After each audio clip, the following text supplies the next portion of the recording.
नमस्कार दोस्तों, मैं सौरभ कुमार आपका स्वागत करता हूं आपके अपने चैनल पॉलिटी विद सौरभ में। आज हम क्लास 11th के चैप्टर नंबर 3 समानता को डिस्कस करेंगे।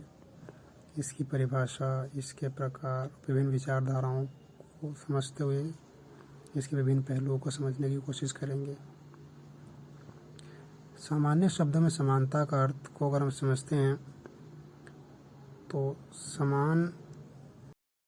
सामान्य शब्द में समानता का अर्थ समान होने से है, मतलब जिसमें सभी व्यक्ति को, सभी लोगों को समान समझा जाए।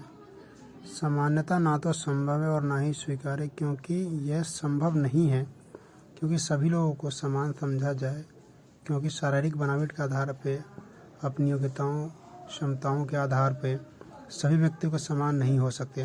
जैसा कि हम जानते हैं कि सभी की शारीरिक संरचना, सभी का रंग रूप, वेशभूषा सभी का अलग होता है। तो कहीं ना कहीं अगर हम देखें तो ये हर पैमाने पे समानता संभव नहीं है।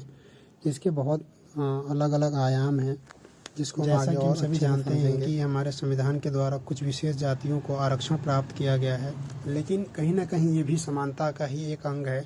जैसा कि आप सभी जानते हैं कि स्वर्ण जातियों ने वैश्य तथा शूद्र जातियों का बड़े लेवल पे, बड़े पैमाने पे शोषण किया और वो विकास के मामले में और विभिन्न क्षेत्रों में, शिक्षा के क्षेत्र में बहुत पीछे रह गए और उनको कहीं ना कहीं समाज के अन्य जातियों के बराबर लाने के लिए आरक्षण की व्यवस्था हमारे संविधान में की गई। तो कहीं ना कहीं ये भी एक समानता का ही पार्ट है, अंग है। इसकी अगर हम कुछ अन्य परिभाषाओं की बात करें तो जैसे हमारे प्रोफेसर लॉस्की के अनुसार समानता का अर्थ है कि सभी व्यक्ति समान हैं, सभी के साथ समान व्यवहार किया जाए। और अगर इसी प्रकार वर्कर की हम बात करें तो वर्कर के अनुसार जो सुविधाएं मुझे प्राप्त हैं, जो जिस रूप में सुविधाएं मुझे प्राप्त है उसी रूप में सुविधाएं अन्य व्यक्ति को भी प्राप्त हो। और अभी भी हम कह सकते हैं कि जो अधिकार जो मुझे प्राप्त हो वही अन्य व्यक्ति को भी प्राप्त हो। जैसे जो अधिकार, जितने मौलिक अधिकार मुझे प्राप्त हैं, एक गरीब को भी प्राप्त हो। जितने मौलिक अधिकार अंबानी और अडानी जैसे बड़े बड़े उद्योगपतियों को प्राप्त हो, उसी प्रकार मुझे भी प्राप्त हो। कहीं ना कहीं यही एक समानता का रूप है। इसके कुछ विचारधाराओं को हम डिस्कस करते हैं। सबसे पहला है उदारवादी विचारधारा। तो यह नौकरी और शैक्षणिक संस्थानों में प्रवेश के लिए चयन के उपाय और प्रतिस्पर्धा के सिद्धांत का सर्वाधिक नियोजित और कारगर मानते हैं। सेकंड पॉइंट, यह राजनीतिक, आर्थिक और सामाजिक समानताओं को आपस में जुड़े ही नहीं मानते। इनका मानना है कि तीनों कहीं ना कहीं अलग अलग हैं। थर्ड है, ये इन्हीं असमानताओं को मानते हैं जो लोग उनकी व्यक्तिगत क्षमताओं को विकसित करने को रोकती है, जो उनके कहीं ना कहीं पर्सनैलिटी को विकसित करने से रोकती है, उसी को मानते हैं असमानता। फोर्थ है, समानता के उदारवादी दृष्टिकोण का प्रतिनिधित्व लॉस्की ने किया। प्रोफेसर लॉस्की कहीं ना कहीं उदारवादी विचारधारा के समर्थक में रहे। अगर हम बात करें तो लॉस्की के अनुसार जब तक मनुष्य अपनी अपेक्षा, योग्यता और आवश्यकताओं में असमान है, व्यवहार की असमानता संभव है।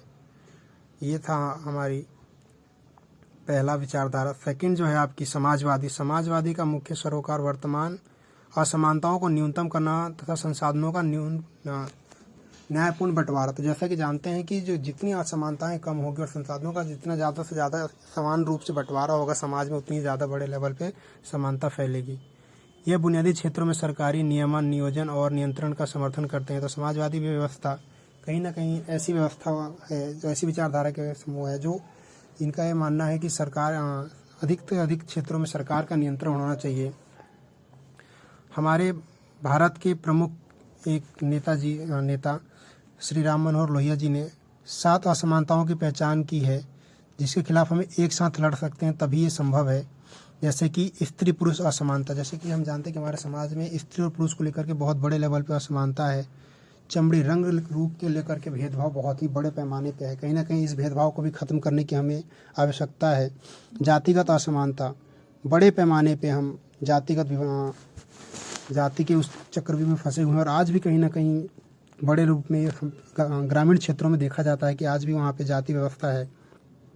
औपनिवेशिक शासन, विश्व के बहुत सारे देशों पे हम देखते हैं कि जैसे औपनिवेशिक शासन था, बहुत सारे अलग अलग देशों का हमारा औपनिवेश था। आर्थिक समस्याएं, इससे हम एक साथ ही निकट सकते हैं। तो कहीं ना कहीं ये सारी बातें, इन्हीं को सप्त क्रांति भी कहा जाता है, जो कि हमारे महान नेता राम मनोहर लोहिया के द्वारा दिया गया था। थर्ड विचारधारा है मार्क्सवादी। मार्क्सवादी के अनुसार खाईनुमा असमानता के बुनियादी कारण महत्वपूर्ण आर्थिक संसाधनों तथा संपत्ति का निजी स्वामित्व है।